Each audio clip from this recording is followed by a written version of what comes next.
Cá no pé agora, a gente trazendo as últimas informações, atualizações sobre o estado de saúde da Rainha Elizabeth II. Chamou a atenção o comunicado do Palácio de Buckingham sobre a saúde da rainha, porque esses anúncios não são muito comuns. A última vez foi quando a monarca testou positivo para a Covid-19. E nesse comunicado de hoje, a informação de que os médicos estão preocupados com o estado de saúde dela. E agora há pouco, a família real desembarcou no aeroporto na Escócia e segue rumo ao castelo onde está a Rainha Elizabeth II. A gente vai conversar ao vivo agora com um especialista em família real e doutor pela Universidade Federal Fluminense, Francisco Vieira. Francisco, muito obrigado por estar conosco aqui no Live CNN. Boa tarde.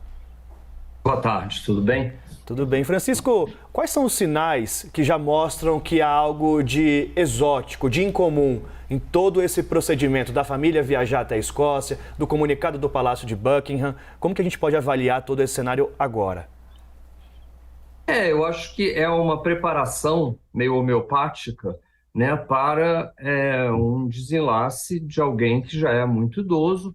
E no momento que foi anunciado, inclusive no parlamento, né, pelo speaker do parlamento, sobre a saúde da rainha, que apresentava preocupação, né, eu acho que de alguma maneira é uma preparação para, enfim, o fim de um reinado de muito tempo, né? Então eu acho que é isso. Eu acho que o fato foi alterada a viagem do Harry e da Meghan, e não estava previsto que eles estivessem na Escócia. Eu acho que tudo isso é sinal de que o estado dela é bastante grave, né? O fato de reunir toda a família real em Balmoral, que é o palácio, a residência preferida dela, né? Não é à toa que ela está lá. Então, assim, eu acho que tudo isso é indício de que, enfim, é preocupante o estado da rainha. Exatamente, né? Até porque ter que comunicar toda a família antes que tenha qualquer tipo de notícia pública, né? Não que haja nenhuma notícia ainda sobre a morte da rainha. Ela tem 96 anos, estava com uma saúde já mais debilitada, obviamente, por conta da idade, né? Já não participava de alguns eventos que ela tinha que participar. O mais recente a gente viu na terça-feira, né, com a nomeação da primeira-ministra Liz Truss, em que ela não pôde ir até a primeira-ministra que foi até ela, e aí, na Escócia, e aí a gente vê também uma situação bastante delicada, né? Inclusive toda a família tendo que se reunir nesse momento, né, na Escócia, claro, para saber do estado de saúde da rainha. E aí, qual que é o protocolo, né, que a gente vai ver agora a partir de então? A gente teve a notícia, que não é um costume, né, sair muita notícia sobre o estado de saúde da rainha, mas a gente teve a notícia, então, se de fato a gente teve esse comunicado, pode ser que seja uma situação mais grave do que a gente imagina.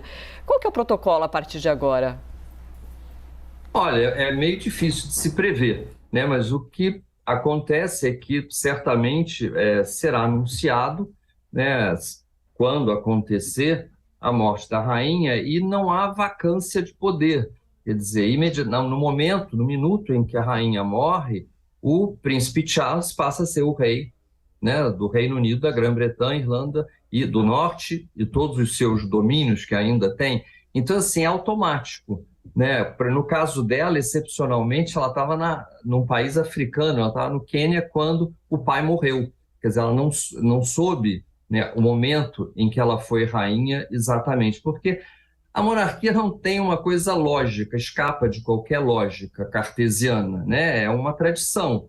E aqui a gente está falando de tradições. Então, certamente vai haver um momento, né, da morte até o anúncio, tudo isso será feito com todo cuidado, será feito com todos os protocolos necessários, será fixado provavelmente, né, no Palácio de Balmoral, será anunciado pelo primeiro-ministro, no caso a primeira-ministra, né? Então, assim, eu acho que a gente está falando de um país onde o protocolo é respeitado, onde o cerimonial é respeitado. Eu acho que a grande figura, o que talvez nos leve, especialmente nós aqui no Brasil, depois de 7 de setembro, de pensar que essa mulher foi uma mulher que respeitou e entendeu perfeitamente o instrumento político que é o protocolo e o cerimonial. Então, o que a gente está vendo, na verdade, é de um profissionalismo de muitas centenas de anos que conhece esses procedimentos, entende? Nada será feito no improviso.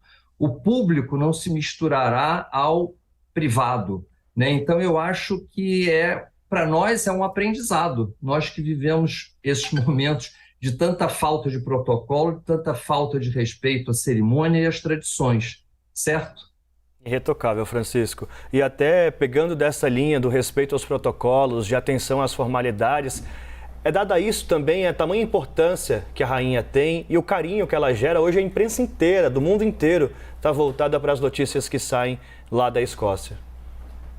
Eu acho que você pode questionar o sistema monarquista, você pode, claro, muitas coisas podem parecer obsoletas, mas ela é uma figura que encarna um país, né? Ela encarna uma nação e que o que ela pensa pessoalmente, talvez nós nunca saibamos direito, porque ela nunca se deu, né, ao trabalho de dizer isso, porque não cabia a ela. Ela foi uma pessoa que foi mantenedora, né, de encarnar com dignidade externamente, internamente, aquela nação. É a continuidade. Se você pensar que durante o reinado dela foram 16 primeiros ministros, né, é um negócio assim que as turbulências políticas aconteceram, mas ela encarna a nação. Ela é alguém que, como eu falei, não quebrou o protocolo.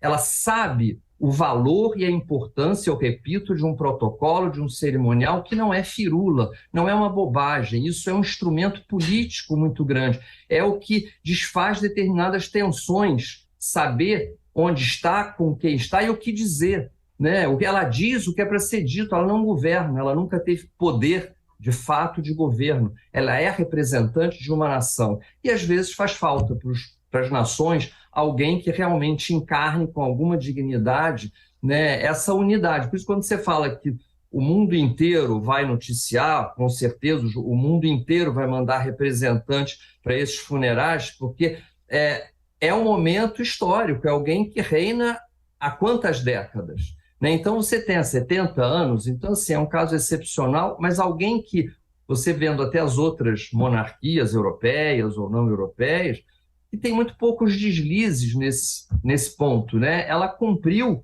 o que ela tinha que fazer, ela cumpriu o papel dela, entende? Foi alguém que trabalhou, era alguém que no dia 1º de janeiro sabia o que ia fazer até o dia 31 de dezembro. Exato. Agora, Francisco, em relação a todas as polêmicas, né, também que aconteceram em relação à família real, ela se manteve ali sempre com muito profissionalismo, né? Eu acho que ela talvez seja um desses últimos exemplares, né, de alguém que achava e que conseguiu, né, que a vida privada não se misturasse à vida pública, né? Existe aí uma diferença enorme. Então, assim, é claro que na segunda metade do século XX existe uma invasão da mídia e querendo colocar essa realeza no mesmo patamar de estrelas de cinema, enfim, fofocas, etc.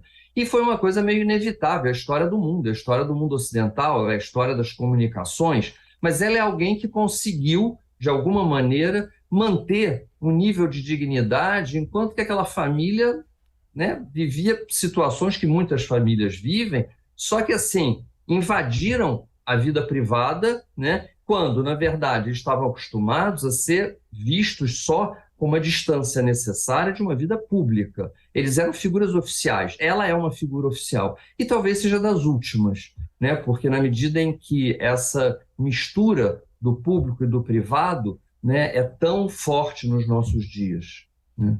Francisco, queria que você relembrasse um pouquinho da história, por que Elizabeth acabou se tornando a rainha, porque ela não era a sucessora natural, né, ali para se tornar ter esse cargo. As monarquias, cada casa real tem lá suas regras, né, mas o que elas têm em comum é que a sucessão acontece em primogenitura em linha masculina direta, né? O avô dela morreu, Jorge V, e o herdeiro do trono era o príncipe de Gales, é um título que os herdeiros do trono inglês tradicionalmente levam, como hoje o príncipe Charles. Ele subiu ao trono com o nome de Eduardo VIII, né? Mas já havia uma crise, porque ele, enfim, aí é toda uma história, não tinha interesse, ele, enfim, era um sujeito que não cumpria, na verdade, as obrigações dele, ele vai ficar na história como ele tendo abandonado o trono, que se casou com uma americana divorciada 2 vezes, Wallis Simpson.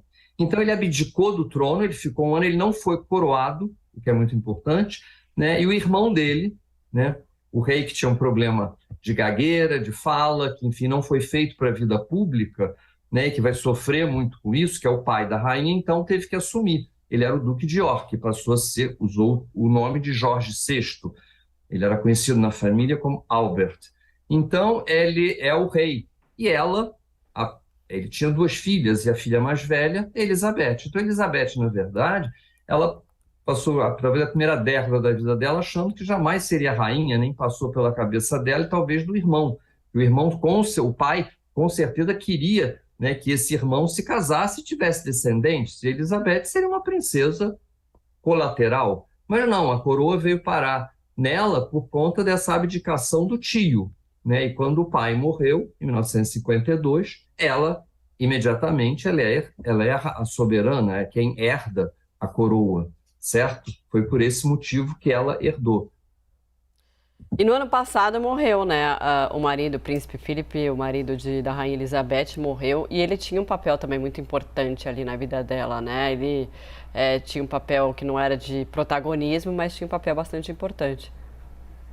Com certeza, ele era primo dela, né? Ele pertence a essa grande família que é a realeza europeia. Ele sabia direitinho o que tinha que fazer. E eu acho que ele era aquele elemento de distensão, né? Já que ela era uma figura tão oficial, né? Tão, digamos, protocolar, né? Ele foi certamente um esteio, certamente foi aquela segurança, né? Afinal, vivíamos os anos 50, ela é uma mulher, né, do início do século, e que a figura masculina, né, sempre é muito de apoio. Então, sem a menor dúvida, ela via nele alguém, né, com quem ela podia contar e que de fato contou, né? Mas não esquecendo que ele, quer dizer, também é descendente da Rainha Vitória, ele fazia parte deste mundo. Ele não foi alguém que foi alçado à família real, certo? Ele é um príncipe da Dinamarca e da Grécia, neto de reis e portanto, primo dela. Mas que, sem a menor dúvida, era uma figura central dentro da família real, como se viu no momento da morte e mesmo depois da morte dele, né? Francisco, muito obrigado por dividir seu conhecimento sobre a família real, sobre a monarquia aqui no Live CNN. Ok, às ordens.